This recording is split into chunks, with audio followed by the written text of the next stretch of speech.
어느 목사님이 오래전에 미국에서 목회를 하셨습니다. 굉장히 어려운 한인교회를 섬기면서 사례비도 받지 않으셨고 그저 아들이 경제적으로 도와드리는 삶이었어요. 따라서 생활에 여유가 없이 참 빠듯했죠. 그런데 어느 날 아들이 신용 체크카드를 하나 만들어줬습니다. 오래전이라 당시에는 미국에도 신용카드나 체크카드가 없는 사람이 많았던 때였다고 해요. 그런데 아무튼 아들은 만일을 대비해서 이 카드를 가지고 다니시다가 필요할 때는 얼마든지 쓰시라고 했답니다. 근데 단 2,000불 이상을 쓰시는 경우에는 꼭 먼저 연락을 해달라고 했대요. 아들이 은행 잔고를 맞춰놔야 하니까요. 그래서 목사님은 이 카드를 받고 얼마나 좋아했는지 모릅니다. 여러분, 그러나 그렇다고 이 카드를 별로 사용하지는 않으셨대요. 원래 검소하기도 하시지만 아들 돈인데 어떻게 함부로 쓸 수가 있겠습니까? 그러나 아무튼 이렇게 카드가 생긴 후에 목사님의 삶에는 큰 여유가 생겼습니다. 바로 3가지 여유였다고 하죠. 첫째, 물질적인 여유입니다. 그러니까 전에는 사고 싶어도 못 사던 것을 이제는 살 수 있게 됐어요. 그리고 둘째, 마음의 여유입니다. 이제는 어디를 가도 돈이 부족할까봐 염려를 할 필요가 없어진 거죠. 그리고 셋째로 인간관계의 여유입니다. 그러니까 전에는 친구분을 만나도 대접해주기가 어려워서 본의 아니게 흑쟁이 역할을 하며 살았었습니다. 그런데 이제는 친구분들을 대접해줄 수 있게도 되신 것이에요. 여러분 어떻습니까? 여러분도 다른 사람이 항상 은행 잔고를 채워주는 이런 카드 같은 거 하나 갖고 싶지 않으십니까? 정말 그런 카드가 있으면 우리 마음이 얼마나 편안해지겠어요. 또 이웃에게도 얼마나 친절해지겠습니까? 정말 친구를 만나도 언제든지 대접해 줄 수가 있겠죠. 그리고 정말 인심 좋은 사람 역할 할 수 있게 될 것입니다. 그래요, 사실 인심이라는 게 돈이 있어야 생깁니다. 이런 말도 있죠. 인심은 광에서 난다. 따라서 우리에게 이런 카드가 있으면 정말 인심이 좋아질 수 있을 겁니다. 여러분, 그런데 아십니까? 사실 우리한테는 이런 카드가 실제로 쥐어져 있습니다. 바로 여러분이 너무나 잘 아시는 본문 7절부터 11절까지의 말씀이에요. 여러분, 너무나 중요한 말씀이고 또 잘 아시는 말씀이니까 우리 한번 화면에도 나오니 같이 한번 또 읽어보겠습니다. 시작. 구하라, 그리하면 너희에게 주실 것이요, 찾으라, 그리하면 찾아낼 것이요, 문을 두드리라, 그리하면 너희에게 열릴 것이니 받을 것이요, 찾는 이는 찾아낼 것이요, 두드리는 이에게는 열릴 것이니라. 너희 중에 누가 아들이 떡을 달라 하는데 돌을 주며 생선을 달라 하는데 뱀을 줄 사람이 있겠느냐? 너희가 악한 자라도 좋은 것으로 자식에게 줄 줄 알거든 하물며 하늘에 계신 너희 아버지께서 구하는 자에게 좋은 것으로 주시지 않겠느냐. 아멘. 그렇습니다. 오늘 본문은 우리가 하나님께 달라고 하면 하나님이 주신다고 하고 있어요. 여러분, 그러니 이게 정말 백화점에서 마음대로 살 수 있는 카드와 얼마나 비슷한지 모르는 겁니다. 아니, 사실 카드보다 훨씬 더 좋죠. 여러분, 왜냐하면 카드로는 살 수 없는 게 있습니다. 예컨대 카드로 이웃의 마음을 살 수가 있겠습니까? 또 카드로 좋은 인품을 살 수가 있겠습니까? 그러나 하나님께 구하면 정말 이런 것까지 다 얻을 수가 있다라는 것이에요. 심지어 영생도 얻을 수가 있습니다. 여러분, 그래서 본문의 약속은 무제한 쓸 수 있는 어떤 세상의 카드보다도 사실 훨씬 더 큰 축복인 것입니다. 여러분, 그러니 우리는 그냥 하나님께 달라고만 하면 되는 거죠. 그러나 물론 다만 여기서 오해하면 안 되는 점이 있습니다. 아무나 달라고 하면 하나님이 무조건 주시는 거겠습니까? 여러분, 그것이 아니라는 거예요. 하나님은 오직 당신의 자녀들의 기도만 들어주십니다. 즉, 예수님을 믿고 하나님의 자녀가 된 사람이 하나님께 달라고 예수님 이름으로 기도해야 하나님이 주시는 겁니다. 그래서 미안하지만 하나님을 믿지 않는 사람은 이런 축복을 받지 못해요. 오직 하나님의 자녀인 우리만 이런 놀라운 축복을 받는 겁니다. 여러분, 그래서 정말 우리는 무제한 사용할 수 있는 신용카드를 받은 것과 같아요. 여러분, 그러면 이제 그래서 우리가 어떻게 살아야 하겠습니까? 하나님께 마음껏 기도하고 풍성히 받아서 흥청망청 살면 되겠습니까? 그래서 큰 집, 좋은 차, 비싼 음식, 사치스러운 옷을 받아서 나 혼자 잘 먹고 잘 살면 되겠습니까? 여러분, 그런데 당연히 그것도 아니죠. 그렇게 살면 나중에 어디로 가게 됩니까? 여러분, 우리 예수님은 만약 우리가 그렇게 살면 딴 데가 아니라 지옥으로 가게 될 거라고 가르쳐 주셨어요. 여러분, 정말 부자와 나사로 비유해서 부자가 그렇게 사치스럽게 살다가 어디 갑니까? 지옥에 가지 않습니까? 여러분, 그래서 오늘 본문에도 보면요, 주님은 7절부터 11절, 아까 우리가 읽었던 말씀 속에서 우리가 기도하면 물론 다 주겠다고 약속하신 후에, 근데 12절에서는 바로 이웃을 대접해 주라 명령하시는 겁니다. 여러분, 12절이에요.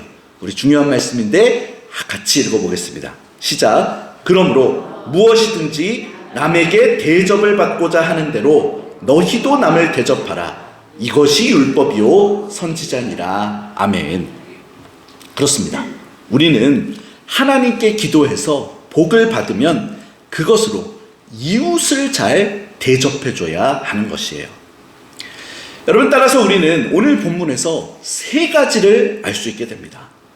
먼저 첫째로, 우리는 필요한 게 있을 때 정말 하나님이 다 주실 수 있다는 겁니다. 그래요. 우리는 어려울 때 하나님께 기도해서 하나님의 도우심을 받아야 합니다. 그리고 둘째로, 하나님이 주시면 그땐 나 혼자 사치스럽게 살지는 말고 바로 이웃을 도와주는 것도 할 수 있어야 한다는 것이죠. 여러분, 우리 하나님은요, 무엇을 주실 때 나만 잘 살라고 주시는 게 아닙니다. 바로 이웃을 돕고 이웃도 잘 살게 해주라고 주시는 것이죠. 생각해 보십시오. 하나님은 나의 기도를 듣고 나의 부족한 것을 채워주시잖아요. 그런데 하나님이 나만 채워주십니까? 우리 이웃도 채워주시는 거예요. 여러분, 정말 하나님이 나를 채워주실 때도 꼭 어떤 방법으로 채워주시던가요? 여러분, 정말 여러분이 돈 달라고 기도하면 하나님이 하늘에서 막 돈을 뚝뚝 떨어뜨려 주시던가요? 여러분, 절대 그거 아니지 않습니까? 보통 하나님은 우리를 채워주시고 도우실 때는 대부분 다른 사람들의 손을 통해서 주세요.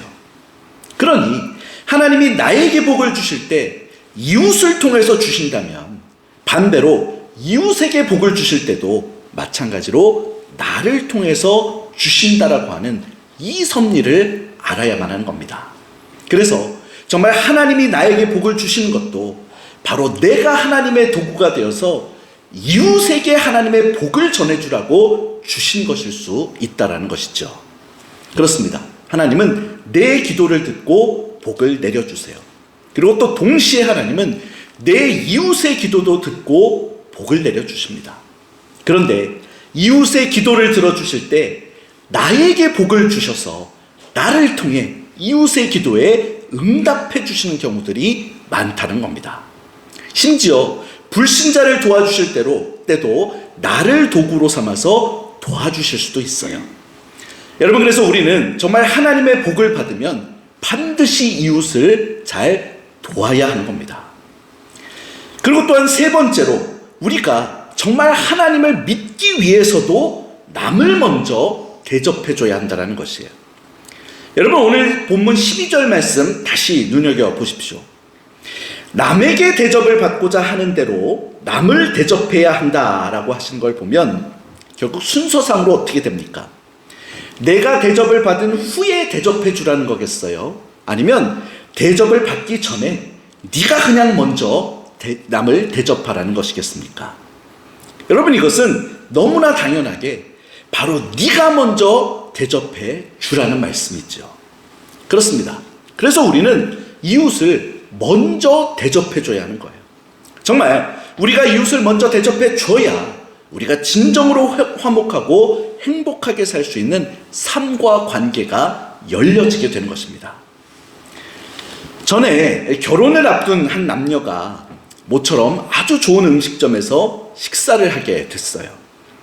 그리고 남자는 신부가 될 여인 앞에서 그날따라 왠지 좀 뻐기고 싶어졌습니다. 그래서 무게를 한참 잡으면서 이렇게 물었대요. 당신은 나와 결혼하면 이렇게 맛있는 음식을 만들어줄 수 있나요? 그러자 이 말에 여인은 좀 당황했지만 곧 이렇게 대답했답니다. 그 질문은 순서가 바뀌었군요. 제가 먼저 물어봐야 할 것 같은데요. 그러자 이번에는 남자가 당황했습니다. 당신이 먼저 물어봐야 한다고요? 이에 여인이 대답도 듣지 않고 거침없이 말을 이어나갔습니다. 그럼요. 제가 먼저 물어봐야죠. 당신이야말로 저와 결혼하면 제가 이렇게 맛있는 음식을 만들어줄 수 있도록 충분한 돈을 벌어다 주실 수 있으신가요? 그렇습니다. 정말 남자는 질문을 거꾸로 한 것이었죠. 자기가 먼저 충분히 돈을 벌어준 후에야 아내에게서도 좋은 음식을 기대할 수 있는 것 아니겠습니까? 여러분, 그런데 그럼에도 불구하고 우리는 정말 다른 사람을 대접해 주지는 않고 먼저 대접해 달라고 요구만 할 때가 많은 것이에요. 바로 그래서 서로 싸우게 되는 겁니다. 여러분, 그러므로 우리는 먼저 내가 대접을 해줄 수 있어야 합니다. 그러면 상대방의 마음도 열리고 상대방도 나를 대접해 주게 돼요. 이렇게 되면 서로 사랑하며 행복한 삶을 살 수 있게 되는 것이죠. 여러분, 그리고 특히 오늘 본문은 남이 나를 대접해 주기 전에 먼저 네가 남을 대접해 주라는, 남과 나 사이만의 그 수평적인 의미만을 가르쳐 주는 것도 아닙니다. 바로 내가 하나님으로부터 받기 전에 그 전에도 먼저 남을 대접해 주라는 것도 가르쳐 주는 것이죠. 여러분, 생각해 보십시오. 먼저 충분히 받은 후에는 누구나 남을 도울 수 있습니다. 그러나 충분히 받기도 전에 남을 돕는 것은 아무나 할 수 있는 일이 아니에요. 여러분, 그러면 과연 이것을 누가 할 수 있겠습니까? 여러분, 이것은 유일하게 오직 하나님을 믿는 사람만 할 수가 있습니다. 즉, 내가 지금 이웃에게 주어도 나는 하나님께 기도하면 또 받을 수 있다고 확실히 믿음을 가진 사람만 마음 놓고 이웃에게 줄 수가 있게 되는 것이에요. 여러분, 그래서 사실 오늘 본문이 가장 중요하게 가르쳐 주는 것도 바로 이 지점입니다. 여러분, 본문 보십시오. 7절부터 11절에서 하나님께 구하면 주신다고 약속해 주시죠. 그리고 12절이 어떻게 되어 있습니까? 바로 그 다음에 그러므로라고 하는 접속사를 쓰면서 먼저 이웃을 대접해 주라고 가르치고 계세요. 그렇습니다. 나는 하나님께 구하면 하나님이 주시니까 그러므로 그걸 분명히 믿고 네가 먼저 이웃을 대접하라는 뜻인 겁니다. 이렇게 우리는 하나님의 약속을 믿고 먼저 이웃을 대접해줘야 하는 것이죠.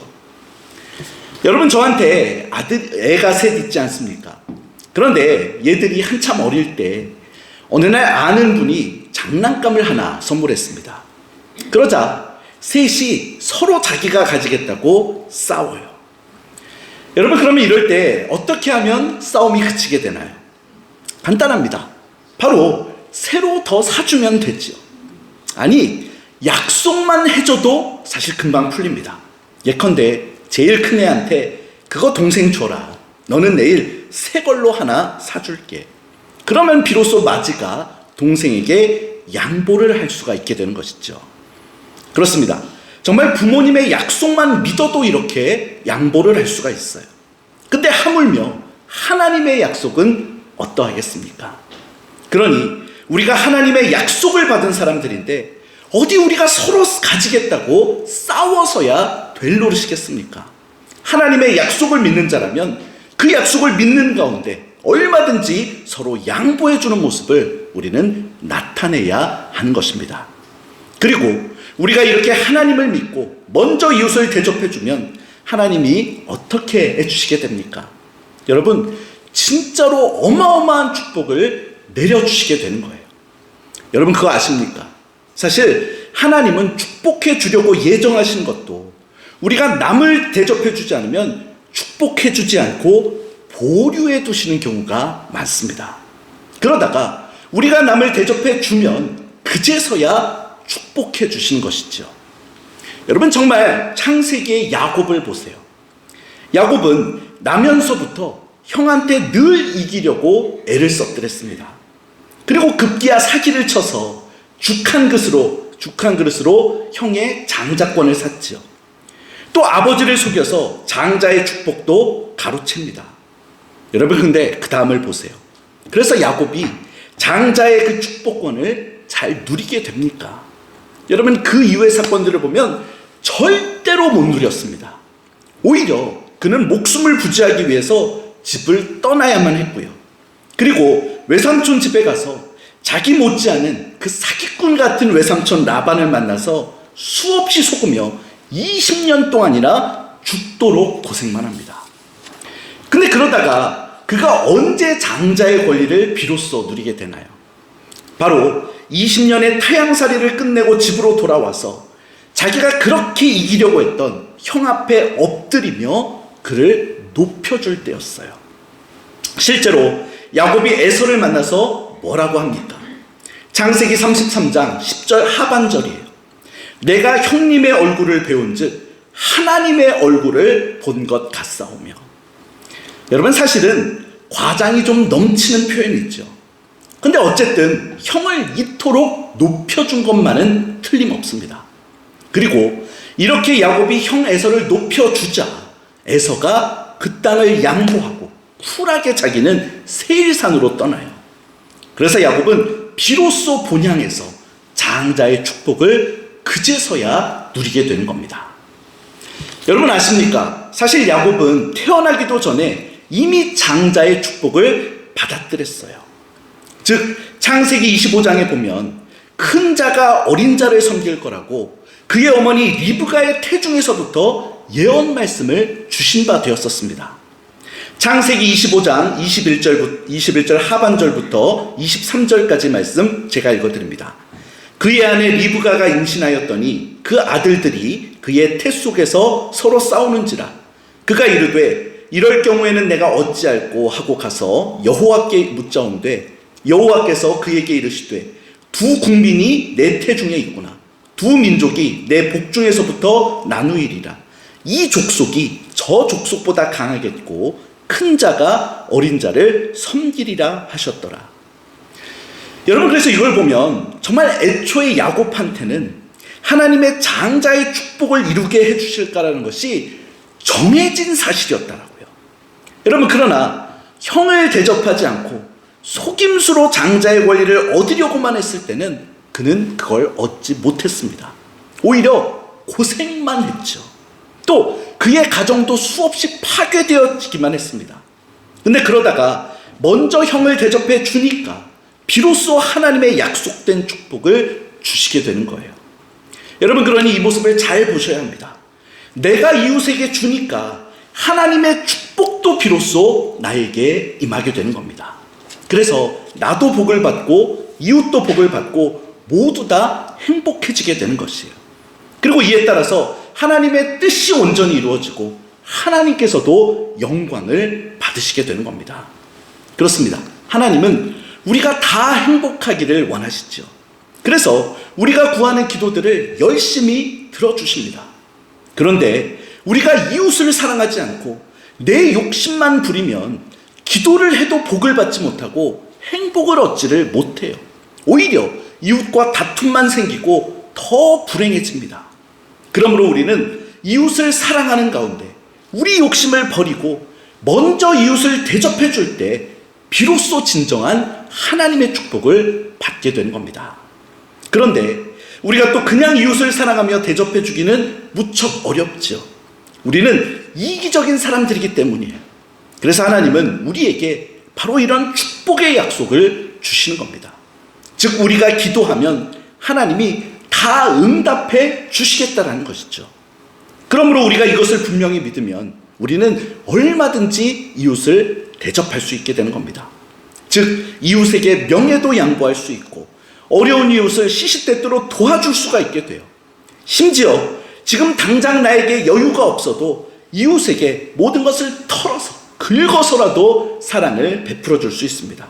왜냐하면 바로 우리는 하나님의 약속을 받은 자들로서 얼마든지 하나님께 기도해서 받으면 되기 때문인 거죠. 그렇습니다. 우리가 바로 이 하나님의 약속을 믿을 때 비로소 마음이 넉넉해질 수 있게 됩니다. 그래서 최선을 다해 이웃을 사랑하며 돕고 양보도 할 수 있게 되는 것이죠. 여러분 정말 우리가 이렇게 살면 하나님이 다 채워주십니다. 그래서 우리의 마음만이 아니라 물질과 명예도 오히려 하나님의 축복 안에서 더 넉넉하게 채워져 나갈 수가 있어요. 그리고 진정한 보람과 감사와 기쁨이 충만한 삶을 누릴 수 있게 되는 것이죠. 여러분 아무쪼록 우리 모두가 이 하나님의 약속을 굳게 믿는 사람들 되어서 넉넉한 마음으로 이웃을 사랑하며 도울 수 있기를 주님의 이름으로 축원합니다. 그래서 우리 하나님께 기쁨 드리고 우리 이웃에게도 유익을 끼치고 또 교회에도 사회에도 큰 덕을 끼치며 우리 자신도 정말 하나님이 주고 싶어 하시는 누리게 하고 싶어 하시는 그 풍족한 은혜와 축복을 충만히 누리면서 행복하고 보람된 삶을 살 수 있게 되기를 주님의 이름으로 축원합니다. 기도하겠습니다.